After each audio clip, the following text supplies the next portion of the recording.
Sir yes. Sir जो term 1 का जैसे हमारा पेपर हो जाएगा उसके बाद जो टर्म 2 की स्टार्टिंग होगी वो क्या 20 दिसंबर से होगी? टर्म 2 की स्टार्टिंग हम करेंगे 1 जनवरी से। नाउ इस क्वेश्चन को रीड करो एक बार आप।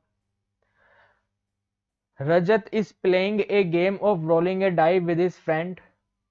According to the game rule he will win ₹5 rolling an even number. वो ₹5 को विन कर जाएगा, यानी कि 5 प्लस हो जाएगा। कब होगा? जब इवन नंबर आएगा। 3/6 प्रोबेबिलिटी। अभी देखते हैं, 2 मिनट जरा रुको। And for getting an odd digit, अगर ओड आएगा, अगर ओड आएगा तो क्या करेगा? ही लूज ₹2, ₹2 हार जाएगा। -2। ₹2 हार जाएगा ये। If x represent the amount of money Rajat win और लूज, यहाँ पे जो रैंडम वेरिएबल x है वो रजत के जीतने और हारने पे डिपेंड है। तो रजत आइदर ₹5 जीतेगा और रजत ₹2 हारेगा। तो यहाँ पे जो रैंडम वेरिएबल x का वैल्यू बनेगा वो क्या बनेगा भाई? -2 और 5 बनेगा। Yes sir. -2 आप समझे क्यों लगाया हमने? सर क्योंकि क्योंकि -2 लूजेस का है। उसको लॉस हो जाएगा, तो उस लॉस को मैथमेटिकल तो -2 लिखेंगे। तो ये -2 और 5 हमारी x की पॉसिबल वैल्यू रहेगी। नाउ आगे क्या क्वेश्चन कह रहा है? आगे तो उन्होंने कुछ लिखा ही नहीं है। रैंडम वेरिएबल x का वैल्यू ये आएगा। इसके अकॉर्डिंग हम अपने आप से क्वेश्चन को सॉल्व कर लेते हैं। एक्सपेक्टेड वैल्यू ऑफ विनिंग और लूजिंग का अमाउंट बताना है, तो उसके लिए आपको इनकी प्रोबेबिलिटी की जरूरत है। इवन नंबर का प्रोबेबिलिटी कितना होता है? 1/2। Very sir very good. 3/6। 3/6 के अकॉर्डिंग 1/2 आ जाएगा। और ओड नंबर का? 1/2। तो इन दोनों के आंसर को 1/2 से मल्टीप्लाई कर दो। 2 को 1/2 करेंगे तो सर -2/2। -1 5 को -1 और 1/2 करेंगे 5/5। तो 5/2, यानी कि टोटल 3/2। और 3/2 का मतलब है 1.5। 1.5 का प्रॉफिट हो जाएगा इसको। समझे आप बात को? Yes sir. ठीक है। ये क्वेश्चन में जो यस आगे लिखा हुआ है, ये क्वेश्चन इस तरह से एग्जाम में नहीं आएगा। क्वेश्चन आपको बोलेगा कि रजत का एक्सपेक्टेड अमाउंट बताओ जीतने का और हारने का। तो कितना होगा भाई? 1.5 का गेन होगा इसको। ठीक है। सर आपने ऐसा प्रीवियस कुछ क्लास में भी कराया था, सेम टू सेम सवाल था, उसमें लॉस हो रहा था लेकिन उसमें लॉस हो रहा था, कोई बात नहीं, लॉटरी इसमें वाला था। प्रॉफिट हो रहा है ना। सर वो लॉटरी वाला था शायद। हाँ, वो लॉटरी वाला होगा। ठीक है, मतलब समझे ना? रैंडम वेरिएबल क्या लेंगे? इसके यस सर। जीतने और हारने का अमाउंट लेंगे। इस क्वेश्चन को रीड करो और चेक करो इसमें जो आपको मीन दिया हुआ है और जो लास्ट में प्रोबेबिलिटी पूछा हुआ है, क्या वो सेम टाइम ड्यूरेशन का है? A particular yes sir. River near A small town floods overflow twice in every 10 year. यानी कि हम इस मीन को एज्यूम करेंगे 2। और कब एज्यूम करेंगे? 10-10 ईयर्स के गैप पे एज्यूम करेंगे। ये 10-10 ईयर का डेटा आपको दिया हुआ है। 10 ईयर के अकॉर्डिंग आपका मीन रहेगा 2। लास्ट देख लेते हैं, ये भी आपसे 10 ईयर का ही पूछ रहे सर ये हैं। मेन क्यों है? एन ना हुआ। ये लिखा ना यहाँ पे, average on an average. Okay. ठीक है। तो मीन यानी कि lambda, lambda equal to 2। 10 years के अकॉर्डिंग लैम्डा का वैल्यू 2 है। और लास्ट में इन्होंने पूछा भी है आपसे 10 ईयर्स का अकॉर्डिंग।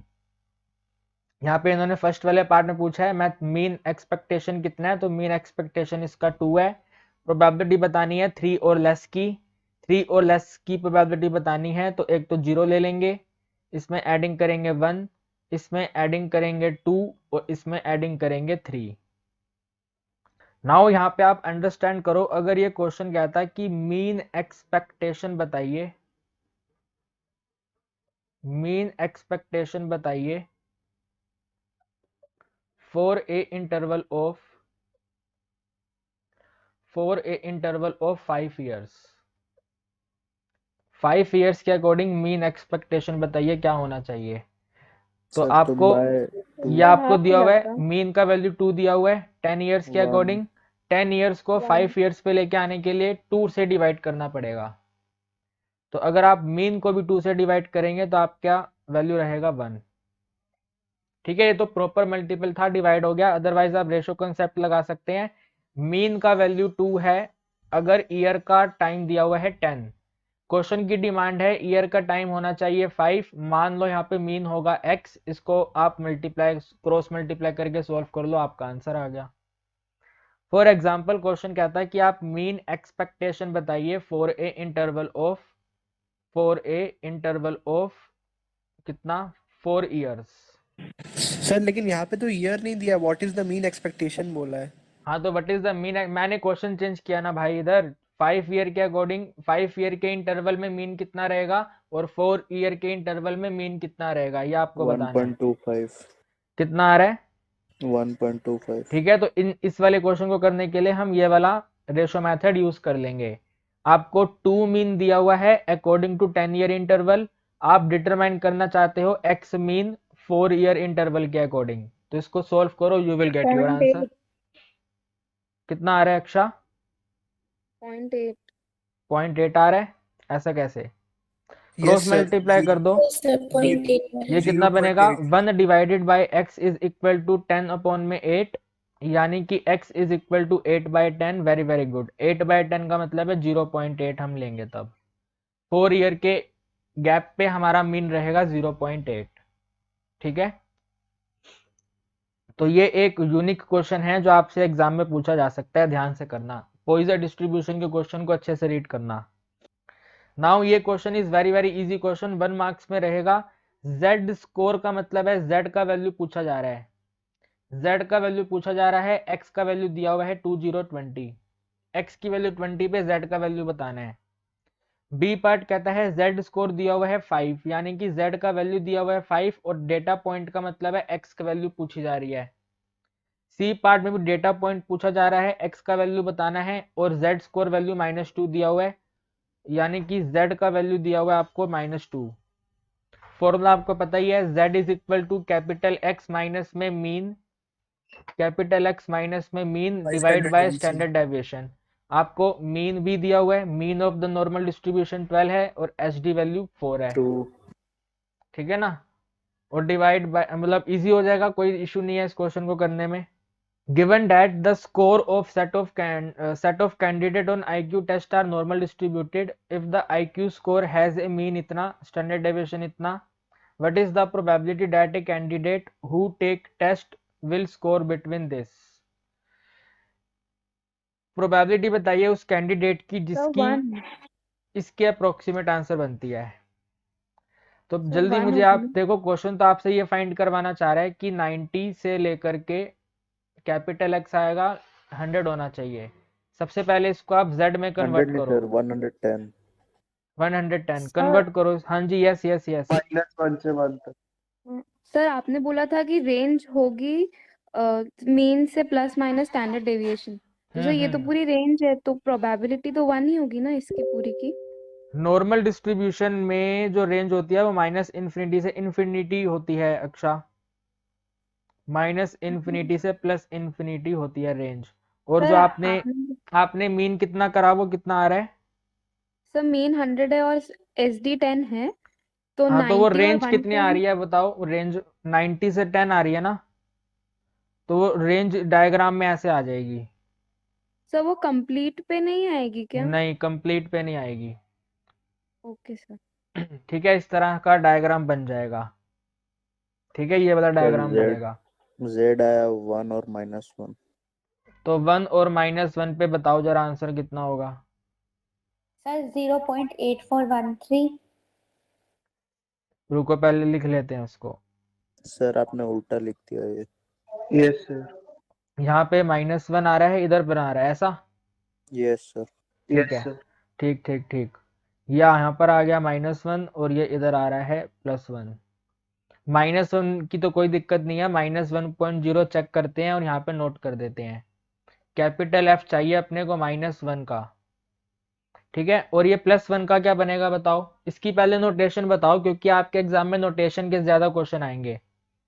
ये तो हमने -1 के अकॉर्डिंग लिख दिया, -1 में ये वाला आंसर अपने को चाहिए। +1 की नोटेशन क्या बनेगी? +1 का मतलब है ये वाला। सर 1 से छोटा होना चाहिए, left wait side. Wait wait wait wait, मैंने ये गलत शेड कर दिया, अपने को सर ये वाला यहाँ पे तो आंसर नहीं फिर चाहिए। z इज ग्रेटर देन -1 है ना, तो लेफ्ट साइड में होगा। रुको रुको यार, मैंने डायग्राम गलत बनाया है। वेट वेट वेट, अपने को आंसर ये वाला चाहिए ना। शेडेड वाला बीच वाला। तो हम left hand Plus one। Side से +1 का एरिया और लेफ्ट हैंड साइड से -1 के एरिया को माइनस कर देंगे। तो f ऑफ +1 में माइनस कर देंगे f ऑफ -1, ये इसका नोटेशन बनेगा। f ऑफ प्लस में माइनस कर देंगे f ऑफ -1। अब देख लेते हैं कि इनकी वैल्यूज कितनी है। 1.0 चाहिए एक तो, सर 1.0, 0.8413 0.8413, 0.8413, इसमें माइनस करेंगे -1.0, 0.1587 वेरी गुड। दोनों को माइनस कर दो 0.6826 तो ये आंसर आ गया 0.6826। सर 0.1587 है 1587 है, यस सर ठीक है भाई, ये हमारा आंसर आ गया। Yes sir. ठीक है, तो ये वाला क्वेश्चन हमारी बुक्स में दे रखे हैं और ये वाले क्वेश्चन इजी हैं। ये वाला आपके सैंपल पेपर में दिया गया था क्वेश्चन, आपने मिस्टेक करी उसके अंदर। सर सत्यम क्लास में है, सत्यम देख लो इस क्वेश्चन को। ए लेडी बैग में 2 ब्लैक बॉल हैं, 2 ब्लैक पेन है और 1 रेड पेन है। 1 ball is drawn at random and put back in the box, यानी कि ये विद रिप्लेसमेंट है विदाउट रिप्लेसमेंट है? With replacement with replacement binomial replacement है, डिस्ट्रीब्यूशन। विद रिप्लेसमेंट है, बाइनोमियल डिस्ट्रीब्यूशन है ये वाला, तो विद रिप्लेसमेंट है। अगर प्रोबेबिलिटी फाइंड करने की नीड पड़ेगी तो बाइनोमियल डिस्ट्रीब्यूशन अप्लाई होगा। अब ये कह रहे हैं इस प्रोसेस को हम दोबारा हमने इसको दोबारा रिपीट करा। If capital X denote the number of red pen recorded in 2 draw, तो बताइए x का वैल्यू क्या है? x की वैल्यू 0 हो सकती है, यानी कि 2 ड्रॉ में एक भी रेड पेन नहीं था। 1 हो सकती है, यानी कि 2 ड्रॉ में एक पे रेड पेन था। और 2 भी हो सकती है, दोनों ड्रॉ पे रेड पेन थे। दोनों ड्रॉ पे रेड पेन कैसे थे? क्योंकि आपने जब पहली बार रेड पेन पिक करा था उसको वापस रख दिया, तो वो दोबारा से ड्रॉ हो सकता है। Are you understanding the point? Yes sir, ठीक सैंपल है, स्पेस ही पूछा था सर। हाँ सैंपल रैंडम वेरिएबल की पॉसिबल वैल्यू पूछ रहा है ये, 0 1 2 is the possible value. But अगर ये क्वेश्चन विदाउट रिप्लेसमेंट होता, यानी कि आपने एक बार बॉल को पिक करा उसके बाद वापस नहीं रखा, तो इन दैट तो केस 0 1 आपका सर आंसर होता 0 1 0 और 1, तो 2 नहीं होता। क्योंकि आपने जब एक बार रेड पेन ड्रॉ कर लिया तो सेकंड टाइम पे रेड पेन ड्रॉ नहीं हो सकता। ये विदाउट रिप्लेसमेंट वाली आपने कैसे बनाई है, वापस बताना। 0 1 0 का मतलब है भाई नो रेड पेन, दोनों ड्रॉ पर कोई भी रेड पेन नहीं है। कोई भी रेड पेन नहीं है इसका मतलब है दोनों ब्लैक पेन है। ठीक है, 2 ब्लैक पेन है आपके पास, you can draw 2 black pen. 1 का मतलब है there is 1 red pen, 1 red pen आपने ड्रॉ किया। अगर 1 रेड पेन ड्रॉ किया तो सेकंड कौन सा ड्रॉ किया? Black pen sir. 1 black pen draw किया, इसका मतलब ये है। ठीक है, सर और 2 तो हो ही नहीं सकता। 2 तो हो नहीं सकता, 2 को नोट भी नहीं करेंगे, राइट। नाउ इसको देखो, ये वाला एग्जाम में सेक्शन बी में आ सकता है अगर आएगा तो। What is the mean of the number obtained? Mean बताना है जो डाई के ऊपर नंबर आएंगे। तो चेक करो डाई पे क्या क्या नंबर आएंगे। डाई पे क्या क्या लिखा हुआ है वो इन्होंने दिया हुआ है। डाई पे 1 लिखा हुआ है, डाई पे 2 लिखा हुआ है और डाई पे 5 लिखा हुआ है। 1 लिखा हुआ है, 2 लिखा हुआ है, 5 लिखा हुआ है। 1 कितनी बार लिखा हुआ है? 3 टाइम्स लिखा हुआ है। 2 कितनी बार लिखा हुआ है? तो 2 टाइम्स लिखा हुआ है। और 5 कितनी बार लिखा हुआ है? 1 टाइम लिखा हुआ है। 5 कितनी बार लिखा है? 1 टाइम लिखा है। तो आपका रैंडम वेरिएबल ये है 1 2 5, राइट। डाई को हम जब थ्रो करेंगे तो उसके ऊपर 1 आएगा, 2 आएगा और 5 आएगा, तो Yes, 1 2 sir. 5। इनके साथ इनकी प्रोबेबिलिटी लिख दो। सर 3/6। This is 3/6। 3 नहीं नहीं, ऐसा 2/6 मत करो, मीन फाइंड करना है, डिवाइड मत करो। 1/6 2/6 2/6 1/6 1/6, 2/6 ये x का वैल्यू है, x के साथ मल्टीप्लाई कर दो। 3/6 3/6 4/6 5/6 5/6 3/6 4/6 और 5/6। 12/6 इनका 2 कितना आ रहा है? मीन इज 2 12/6 12/6 से मीन आ गया 2। ये जो यहाँ पे नोटेशन लिखी है चेक करो, ये आंसर आ रहा है आपका, से निकाल सकते हैं। फाइंड Yes, करो। sir. यही आ रहा है 7C2 5 की पावर 7 6 की पावर 7 5 की पावर 5 6 की पावर 7। नाउ आई थिंक इस क्वेश्चन को सॉल्व करने में किसी को कोई डाउट नहीं होगा, नो सर, ये है ना? तो सर नो दिमाग में सर। बता दिए सर। ओके, ये वाला क्वेश्चन, हाँ ये है ना, देखो ये this is the real language of that question. Naman है क्लास में? नमन देख लो एक बार, रीड कर लो यस इसको। सर। ठीक है, getting at least one had more than 90%, ये उस टाइप के क्वेश्चन की रियल लैंग्वेज होती है। Okay, yes sir. ठीक है, तो आप, और ये एक फेयर कॉइन को टॉस कर रहा है। फेयर कॉइन को टॉस करने का मतलब है इसके अंदर थोड़ा थोड़ा हल्का हल्का सा बाइनोमियल डिस्ट्रीब्यूशन का यूज हो जाएगा। एटलीस्ट वंस हेड का प्रोबेबिलिटी है, यहाँ पे लिख दो ऐसे करके एटलीस्ट, या आप एग्जाम में मत लिखना, मैं यहाँ पे नोट कर रहा हूँ, एग्जाम में फटाफट से 1 माइनस नन कर देना। Probability 1 at least one minus 2 head की power greater than more than, देखो यहाँ पे इक्वालिटी भी नहीं डलवाई इन्होंने, ग्रेटर देन की बात कर रहे हैं सिर्फ और सिर्फ, ये ग्रेटर देन 90% यानी कि 0.9, 90% 0.9। एटलीस्ट का प्रोबेबिलिटी 1 माइनस में नन होता है, 1 सर नन माइनस का नन। प्रोबेबिलिटी 0.1। ये वाला यहाँ पे ट्रांसफर कर दिया, इसको यहाँ ट्रांसफर कर दिया, तो 0.1 सिंबल सेम रहेगा, प्रोबेबिलिटी ऑफ नन आ गया ये। Now what is the probability of none? ये हेड 1 की माइनस प्रोबेबिलिटी कह रहे हैं, हेड होता है 1/2, और हमने तो नन लिखा है ना, नन का मतलब है टेल का प्रोबेबिलिटी चाहिए अपने को, तो फेलियर चाहिए टेल का प्रोबेबिलिटी, तो 1/2 की पावर n, हेड और टेल दोनों इसके अंदर सेम है, यह आ गया अपना यहाँ पे 1/10 इस तरह से करके। तो आपने इसको लिखा 1/2 की पावर n लेसर देन 1 में 10, क्रॉस मल्टीप्लाई करा 10 n की पावर 4 आई। ग्रेटर देन 2 की पावर n, चेक करो n क्या होना चाहिए इधर, 4। 4। 4, मिनिमम 4 होगा। मिनिमम 4 होना हाँ चाहिए, बाकी 4 से ज्यादा जितना मर्जी जा सकता है, तो वही लिखा है 4 और मोर टाइम। आपके एमसीक्यू में तो मिनिमम पूछेगा, तो मिनिमम 4 टाइम आपको टॉस करना पड़ेगा, है ना? सर यस यस, ऊपर एटलीस्ट वन लिखे तो 1 माइनस प्रोबेबिलिटी ऑफ नन नहीं है, वही तो करा हमने, एटलीस्ट 1 लिखा है, 1 minus probability of none, minus कर और दिया। यहाँ पे नन का मतलब है टेल प्रोबेबिलिटी, ओके और सर। टेल प्रोबेबिलिटी कहाँ पे है, ये रही tail probability 1/2 power n। Okay sir. ये वाला क्वेश्चन आप अपने आप कर लेना, इजी क्वेश्चन है, मीन दिया हुआ है, वेरियांस दिया तो हुआ है, एनपी मीन ये एनपीक्यू है, करके वेरियांस कर ये लेंगे है, सर। हो जाएगा ना? हाँ सर। हाँ sir. Now read this question, ध्यान से रीड करेंगे इसको। एक customer care company receive an average of 4.5 call every 5 minute, ठीक है? If each customer executive can handle one of these call over 5-minute period, but if an executive is not unavailable to take call, then the call is put on hold। Call अगर customer executive available नहीं है तो call रहती है hold पे। Assuming that the call received by customer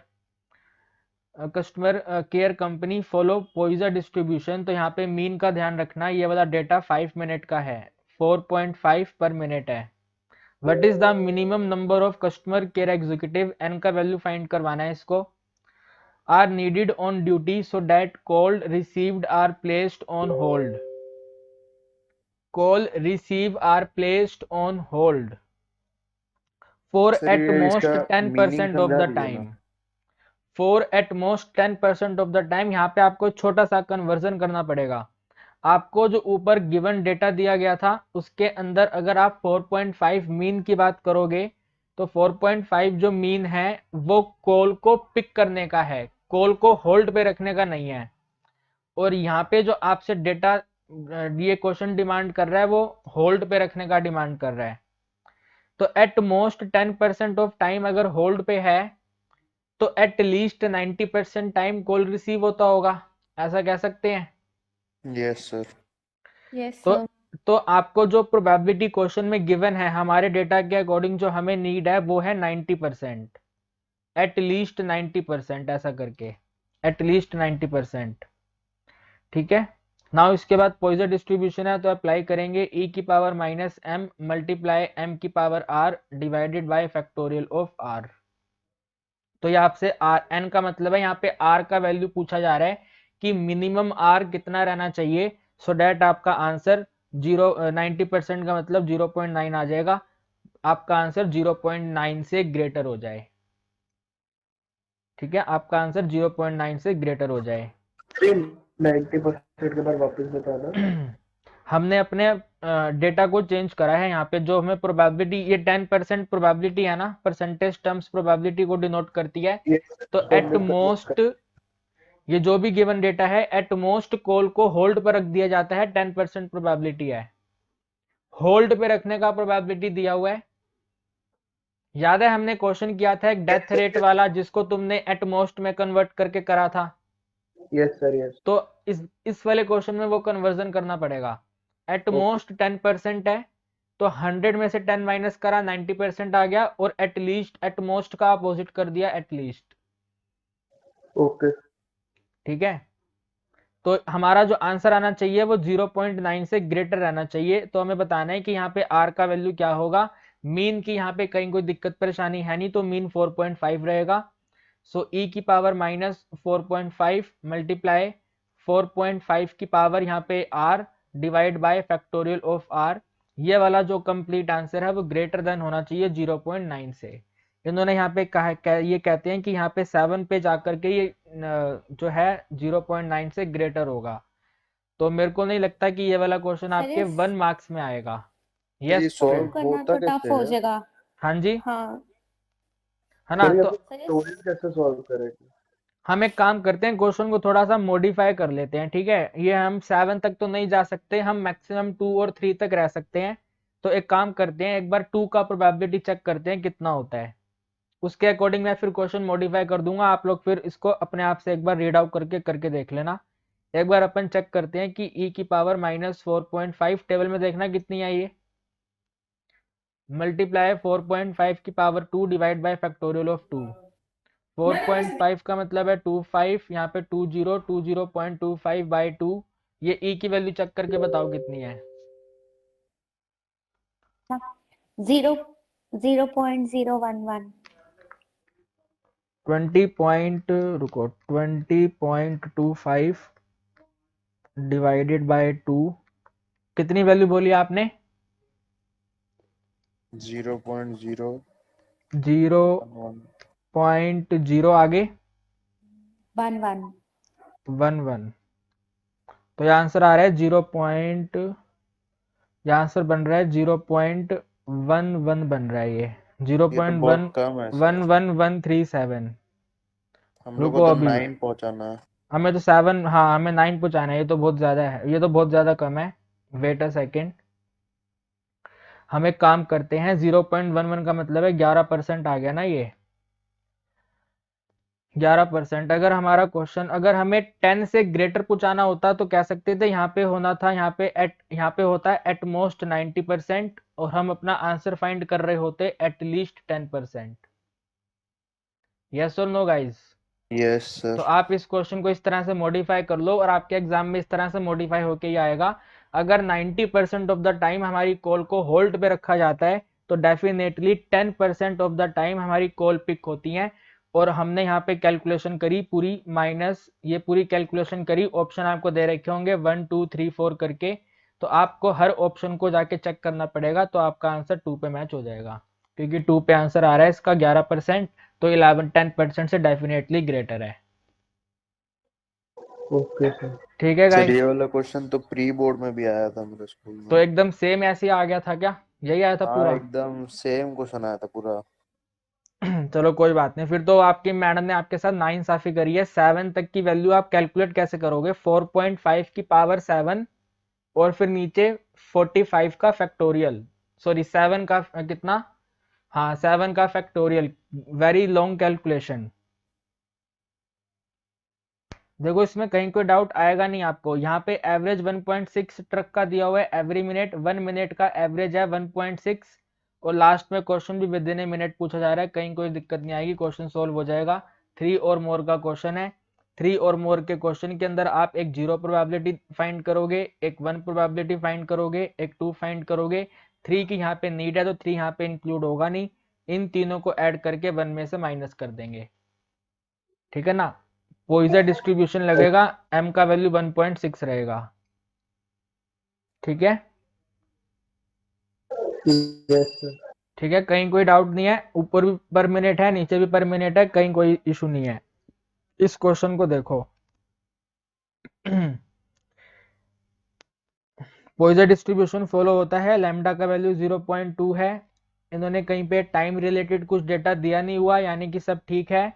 जो test है वो 2 और स्मॉलर रहना चाहिए। 2 और स्मॉलर का मतलब है 0 होना चाहिए, 1 होना चाहिए, 2 होना चाहिए।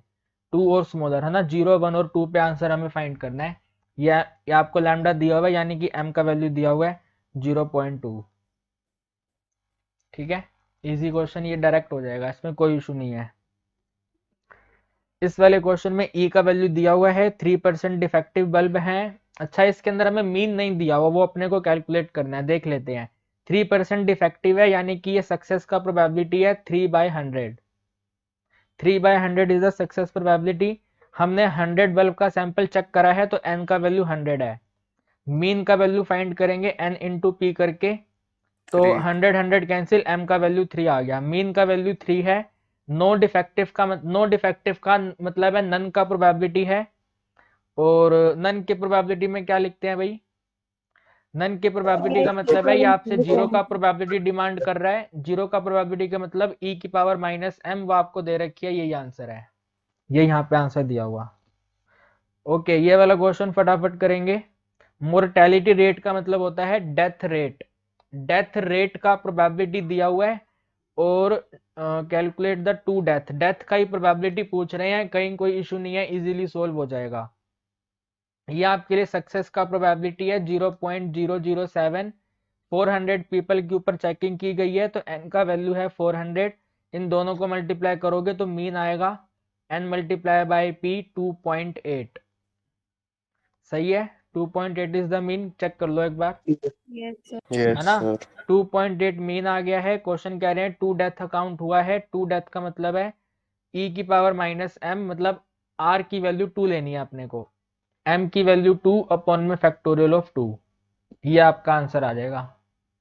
कर दो इस क्वेश्चन को फटाफट, ये इजी क्वेश्चन है, कहीं इशू है नहीं। अब e की पावर -2.8 टेबल में चेक कर लो, 2.8 की पावर 2 डिवाइड बाय 2, चेक करो टेबल में आंसर कितना आएगा। इस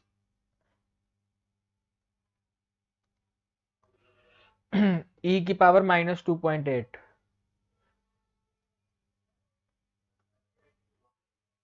2.8 का नेगेटिव है 0.061, 0.061, 0.061 मल्टीप्लाई 28 का स्क्वायर कितना होता है भाई? 584। 784 होता है। 784 को 2 से डिवाइड कर दो, 392, तो 3.92, इनको मल्टीप्लाई कर देंगे 0.6 0.061 0.061 मल्टीप्लाई 3.92, 0.23912, 0.23912, ठीक है, यही आंसर 0.23 अप्रोक्स, यस सर। ठीक है। ठीक है, इस वाले को कर दो, नॉर्मल डिस्ट्रीब्यूशन का क्वेश्चन है। ये पूछ रहा है कि एट मोस्ट 365 डेज का प्रोबेबिलिटी बताओ। एट मोस्ट का सिंबल कौन सा होता है? Sir lesser less than than equal equal to. To. At most less than equal to 365, ये तो बिल्कुल सिंपल क्वेश्चन हो गया, एग्जाम में 100% आ भी सकता है।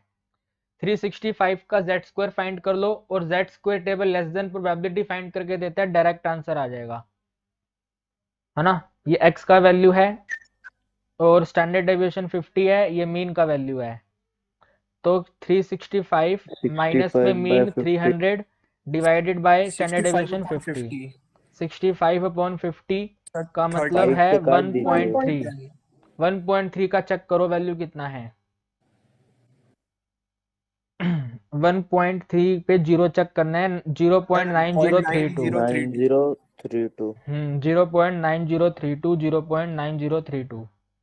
ठीक है, इन्होंने प्रोबेबिलिटी ही पूछी हुई है, आई डोंट नो कि उन्होंने परसेंटेज कन्वर्ट करा है। अपना आंसर तो यही आ गया भाई।